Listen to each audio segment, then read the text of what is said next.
Bakit nga ba nag-vlog ako? Ano ba yung nag-push sa akin para mag-vlog ako?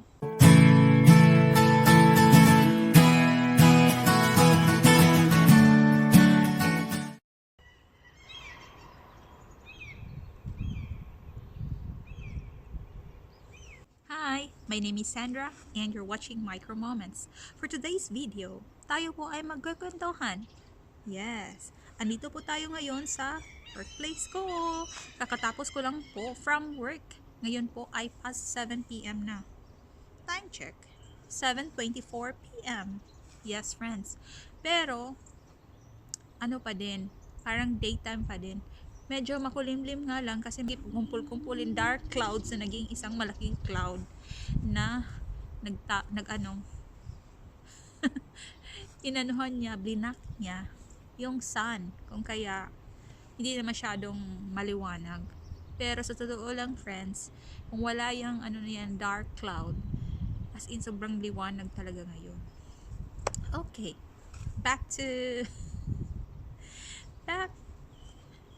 the main topic. Bakit nga ba nag-vlog ako? Ano ba yung nag-push sa akin para mag-vlog ako?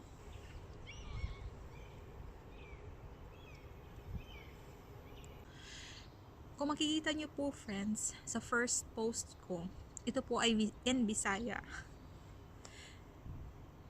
Ewan ko kung lahat ay makakapansin, ako po ay malungkot that day. Ang ginawa ko yun. May times kasi, friends, na nalulungkot tayo, pero ayaw naman natin na makipag-usap sa kapamilya natin kasi feeling ko kung nalulungkot ako na nakikipag-usap sa kanila, friends, malulungkot din sila na nalulungkot ako. Ganon yung feeling ko that day.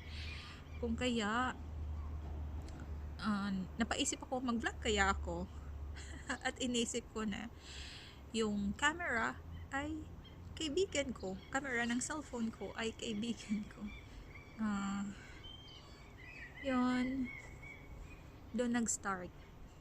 Ang nagtulak sa akin, friends, ay homesickness. Hindi naman natin masabing pag alone ka, palagi kang lonely. May times lang talaga, friends, na kung alone ka, nagiging lonely ka. Kasi kahit nasa madaming tao ka, pwede ka naman maging lonely, di ba? Pero ako po, friends, kasi mas preferred ko po na ako lang mag-isa. Hindi po all the time ay lonely. Nangyayari lang po talaga na na-homesick ako. May times na na-homesick ako. At for sure, na kaka-relate lahat ng mga Pinoy na nasa outside Pinas nakatira sa akin. Na kahit kasama nila yung kapamilya nila, ay na-homesick pa din sila. Yung feeling na away ka from the Philippines, yun, friends. So yun, number 1, yun talaga yung nagtulak sa akin ng ganyan, friends, na mag-vlog. Number 2, kailan ba ako nag-start na maggawa ng video documentation? Nung nag-travel po ako papuntang South Africa, napagpasyahan ko po talaga na video documentation. Kasi hindi naman yun paulit-ulit na gagawin ko ang experience na yun. Napupunta ako ng South Africa, mag safari tour at iba pa. Aside from mahal talaga, friends, mahal ang mag-tour papunta doon kasi ako lang mag-isa. Like sa safari truck, ako lang mag-isang pasahero, tapos kasama ko yung driver lang, at the same time siya yung guide, so kami lang dalawa. Ganun ka-expensive, friends.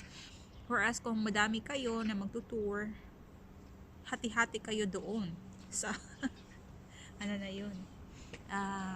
tour, safari tour. Tsaka ilang days kaya yun ginawa ko, friends, kasi package yun eh. So sabi ko, hindi ko to gagawin paulit-ulit, kung kaya gusto ko i-maximize na ang documentation. Kaya both pictures at saka videos ang nangyari nung nag-travel ako ng South Africa. Madaming places na yung napuntahan ko, friends, before ako nagpunta ng South Africa. May times na ako lang mag-isa.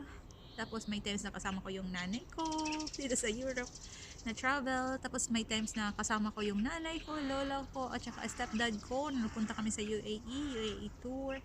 Tapos may time din na kasama ko yung nanay at auntie ko nung nag-ano kami Thailand, Cambodia tour. Tapos nag-tour din dito. Ay, napunta dito yung lola ko kasama yung nanay ko. So, nag-tour din kami dito sa Europe pero hindi rin ako nakapag-video documentation. Kaya madami talaga akong na-miss friends actually na hindi ako nagawan ng video documentation. Pero okay lang yon.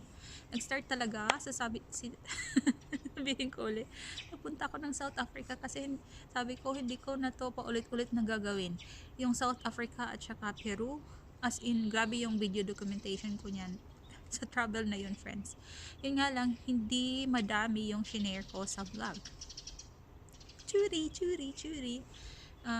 Ang Peru, hindi ko pa nga na-share yung Machu Picchu. Madami pa friends actually. Kasi ang nangyayari, madaming camera yung ginagamit ko. Tapos i-fuse mo yun friends into one video. Okay, ano ba ang connection sa pag-vlog? Bakit pag-isipan kong mag-vlog na kung pwede namang video documentation lang?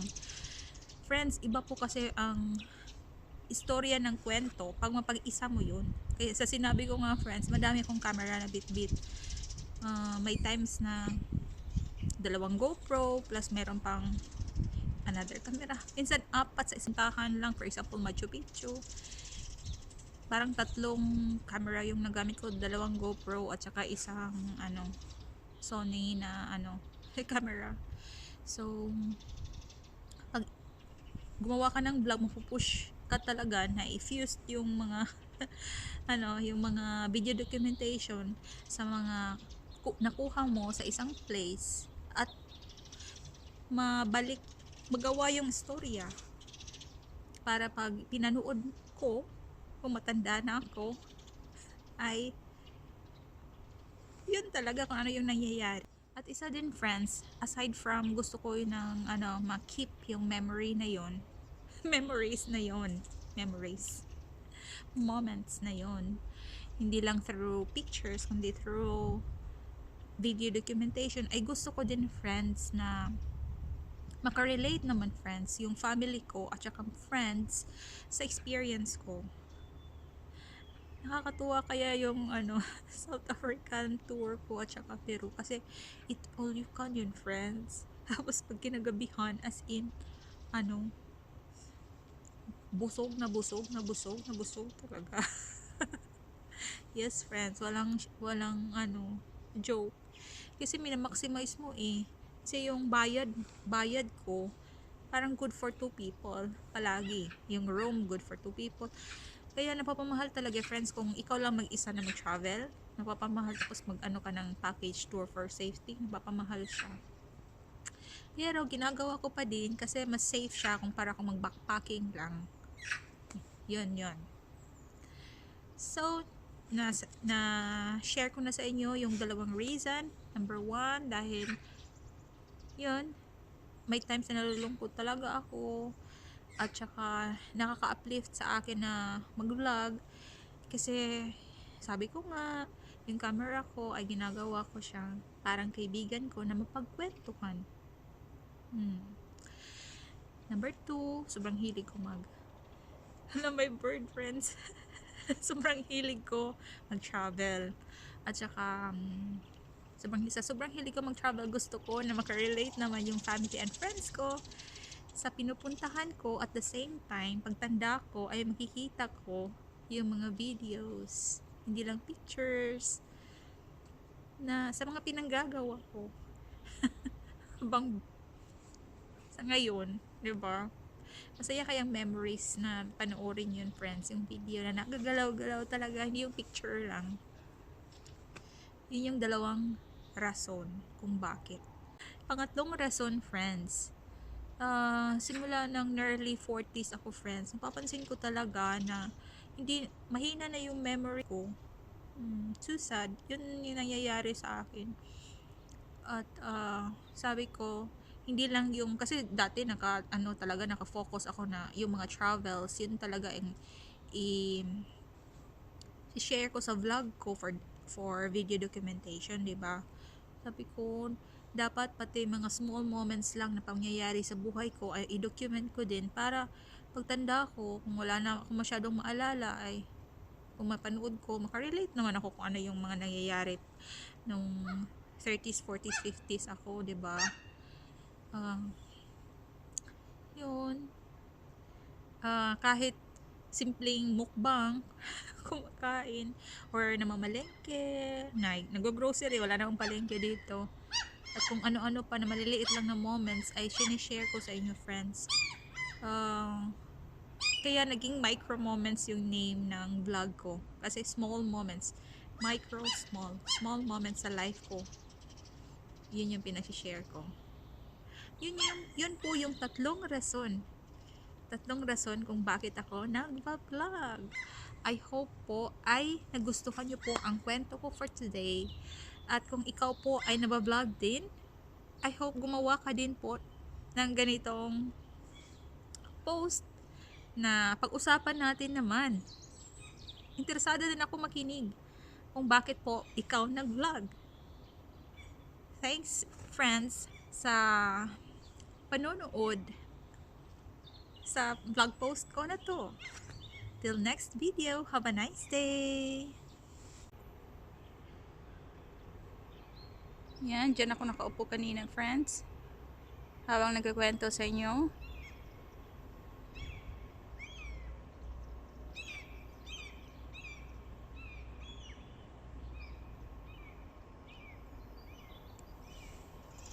Bang ganda lang. Please don't forget to press like, subscribe, and bell buttons.